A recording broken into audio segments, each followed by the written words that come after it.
समजा मी गाडवाला beauty parlour मध्ये नेलं, त्याच्या होटाला लाली लावली लाली, त्याच्या डोळ्याला काटा लावला काटा, आणि त्याच्या तोंडाला फेअर अँड लवली लावली. खरं सांगा, त्याला लाली लावली बरोबर, त्याला पावडर लावली, त्याला पावडर लावली, आणि मग त्याला पावडर लावली, लाली लावली. खरं सांगा, मी त्याला ब्युटी क्वीन केलं, फेअर अँड लवली लावली, डोळ्याला काजळ लावलं, होट्याला लाली लावली, अतिशय सुंदर त्याला मी बनवलं. एकदम खरं सांगा पोरांनो, तुम्ही त्या गाढवाच्या बरोबर सेल्फी काढणार का? तुम्हाला लाज वाटतात? कारण गाढवा बरोबर सेल्फी अजिबात नाही. पण गाढवा सारखा हुशार बुद्धिवान कोणीच नाही, कोणीच नाही. मी पण नाही, तुम्ही पण नाही. कारण का? तुम्ही गाढव म्हणता ना, तुम्ही गाढव म्हणता ना.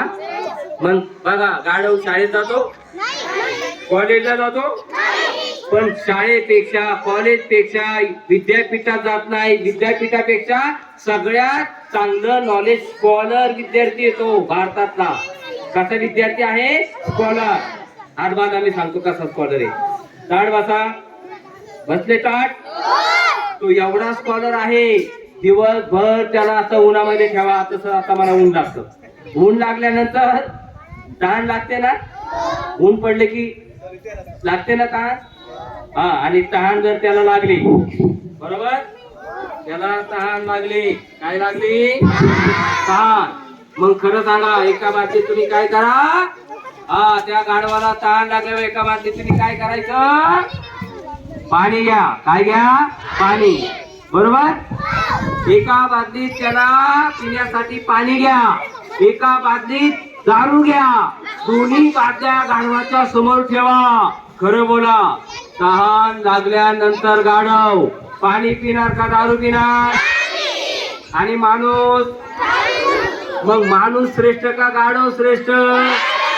मग तुम्ही माणसासारखं वागणार का गाढवासारखं?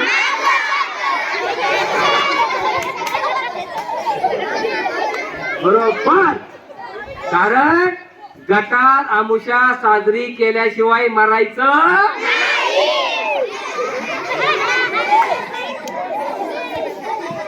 खबरदार, गटार आमुष्याच्या दिवशी दारू प्यायची नसती, दिवा लावायचा असतो. दिवा कोणता? तुपाचा.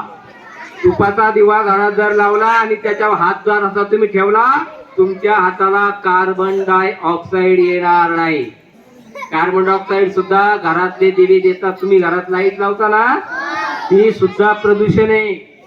तुम्ही टीव्ही बघता ना, ते सुद्धा प्रदूषण आहे. आणि सरांच्या हातात जो मोबाईल आहे ना, तो सम्राट आहे प्रदूषणाचा. ध्यानात ठेवा, सम्राट आहे तो, सम्राट. तो तुमचा कार्यक्रमच करणार आहे अजून थोड्या दिवसांनी. तुम्हाला आता मजा वाटते आहे का नाही? आणि एक दिवस असा येणार आहे, एक दिवस असा येणार आहे की सगळा देश त्या मोबाईल मध्ये संपणार आहे. आपला जग संपणार आहे त्याचं. महात बांधा. बघा, मोबाईल घेतले तुम्हाला समाधान मिळणार नाही. मोबाईल पासून कोणताही ऑक्सिजन जन्माला येत नाही. मग मोबाईल पासून तुम्हाला ऑक्सिजन कोण देतं? कोणतं? नाही. खबरदार. तुम्हाला जिवंत राहायचं असेल, 100 वर्ष आयुष्य जगायचं असेल, तर तुम्ही तुमच्या शाळेमध्ये पहिलं वडाचं झाड लावायला पाहिजे. कोणतं? का?